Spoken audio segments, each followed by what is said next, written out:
Christian Leslie. I live in Wells, Maine, and this is an idea for a new pilot for Food Network. So come along with me,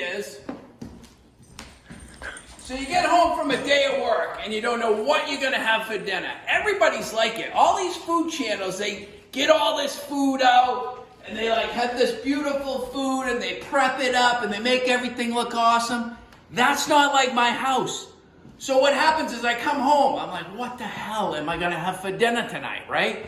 So I come to the fridge, I open the fridge, look at the fridges. What's in the fridge? I don't see anything in the fridge, right? So then I go to the cupboard, look in the cupboard. What's in the cupboard? I don't see anything in the cupboard. I go to the other cupboard. It's just your normal cupboard, right? Go to the freezer. Everything's got to get defrosted. What am I going to do? Here's my idea for a pilot. Ordinary house, ordinary kitchen, ordinary family, ordinary dogs. What do we do for dinner? We improvise. So I am going to teach people how to improvise in their kitchen. I'm home for a couple of minutes. I've looked at what I had. I opened my fridge back up. I'm like, what am I going to make? I automatically gravitate toward, I've got some chicken out, right? It's got bones in it. Could I do the normal everyday chicken, roast it in the oven? Absolutely. But one of the things I do know is that my wife loves chicken orvietta, loves it. So I start thinking, can I make chicken orvietta? I got the wrong chicken for that, but I can debone it, pound it out, maybe bread it, make it really nice, right? I don't have any artichokes, but I have capers, right? I have capers. Do I have any lemon? Can I do something with lemon? Look, lemon. I always have butter. Always have butter. Butter is it. That, I have some olives, which is normally in chicken orvietta, right? But I don't have the artichokes to go with it. So what I'm going to do instead, bam, I've already changed it up. I'm going to make pounded chicken thighs with a lemon caper sauce. It's going to be beautiful. It's not going to be chicken orvietta, but you know what? My wife doesn't care. It's going to be beautiful. I got the lemon and caper chicken all set. But I say to myself, I can't just do lemon caper chicken, right? I got to think of something to go with it. So what am I going to do?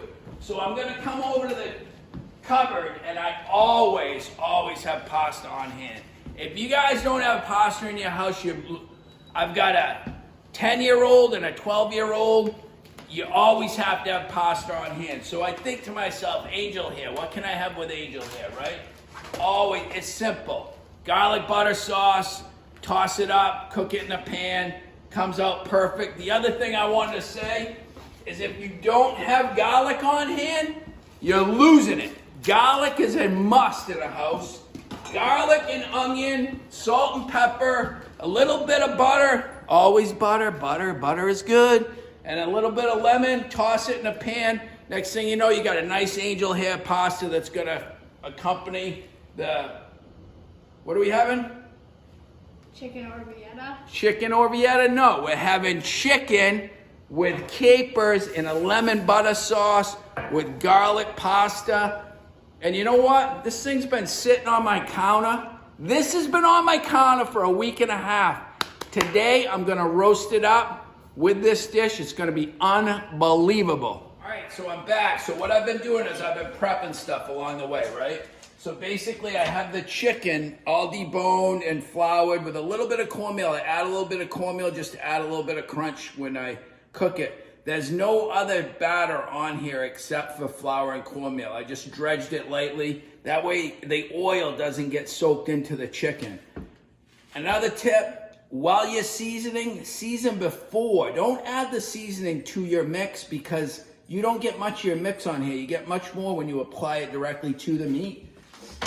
But while I was doing all that prep, I started getting all my stuff out to prep. I need to chop my onion, chop my garlic, all that normal stuff, right? And then I was thinking, I was in and out of the kitchen, what am I going to do with the pasta? Look, Oodles of Noodles packet. It's chicken flavor. A lot of people don't have chicken broth on hand. So when I'm cooking the pasta, I'm just gonna sprinkle a little bit of this on there just to give it a little more flavor, a little more depth. I've also dropped the chicken flavor. I've also got a little bit of wine in my fridge. My wife doesn't drink wine, so this stuff sticks around. See, I almost sweat on that one. This stuff sticks around for months on end. Got a little white wine. I'm gonna finish my linguine off with that. Angel hair, linguine, angel hair, all the same. But finally, as I'm working around the kitchen, I'm like, well, I've got all this old fruit. Look, these a little bit old. This mango's been in my fridge for 2 weeks, right? I do have some really nice raspberries and some grapes. I got 1 orange left. So I'm gonna pull all that together and make a grapefruit salad. There. All right, so we're back. So I've cooked my chicken, nice little golden brown on the chicken. I'm gonna make my sauce real quick. I'm just gonna try to pull it all together for you. It goes really quick, so we'll throw our chopped onion in there. You know, we've got a little bit of the drippings from the pan that I cooked my chicken in. We'll let that onion cook a little bit. I've got my roasted squash over here. A little bit of garlic. Thank you to Rachel Ray for getting stuff prepped ahead of time. I never do this at home. Throw my garlic in. Give the garlic a quick saute as well. Now, one of the things we really want to do is we want to be able to pull those drippings of the pan out. So what we'll do is we'll hit it with a little bit of red wine. All this takes no time at all. So we're going to do this. I've got my pasta already cooked. My pasta right now is staged in olive oil, so it won't stick together. Got to be careful not to burn it. Hit it with a little bit of wine. Brings all those juices right out, right? Smell that. Smells beautiful. Oh, yeah. Smells gorgeous. And then what we need to do is we need to be able to throw our capers in. You got to let our wine reduce. Hit it with some lemon juice. Right? Make sure you get the good lemon juice in there. And then we're going to finish it off with just a little bit of butter. So, that's that little bit of chicken stock I told you about. A little extra depth of flavor. And then butter. Finishing touches. Don't be shy on the butter. And then we're going to swirl that around until the butter gets all nice and creamy. While that's melting, we want to keep that moving. While that's melting, we'll put our chicken in our platter over here. Set it up nice.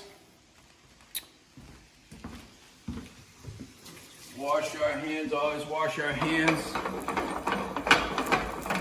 And then I'm going to hit it with 1 more lemon to finish it off, just so you really get that pronounced lemon flavor.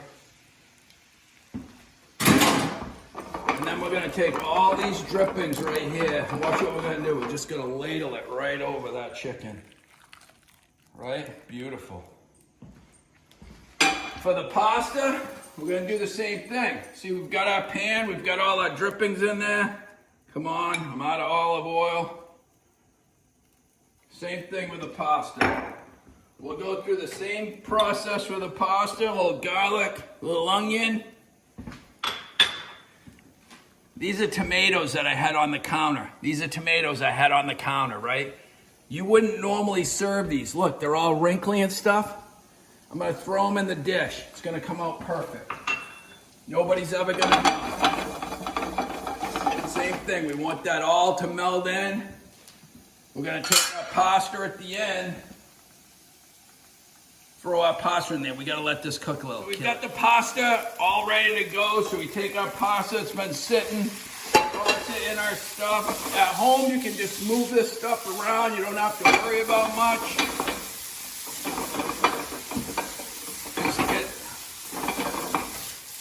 Get that nice movement in there, have that mix all in together.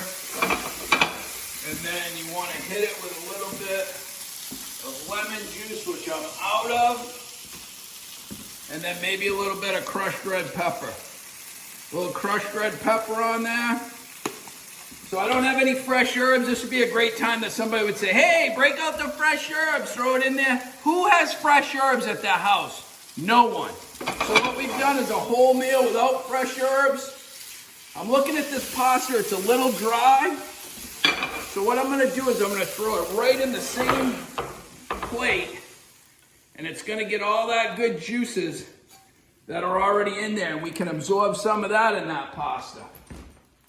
So once again, I've gone from absolutely nothing to a beautiful, beautiful dish with some pasta. Separate that a little. You can throw your roasted squash on there. And then for a dessert, I've whipped together this beautiful fruit salad. And once again, this was made out of fruit that was kind of just left in the fridge. I would have thrown it out. Look at this. Beautiful. All right, we finished. It's beautiful. We have a family member here, my beautiful wife, Hannah. Izzy is taking the photo. Turn around, look at yourself, Izzy. Hello. And here we go. We're going to finish off the pasta with a little Parmesan.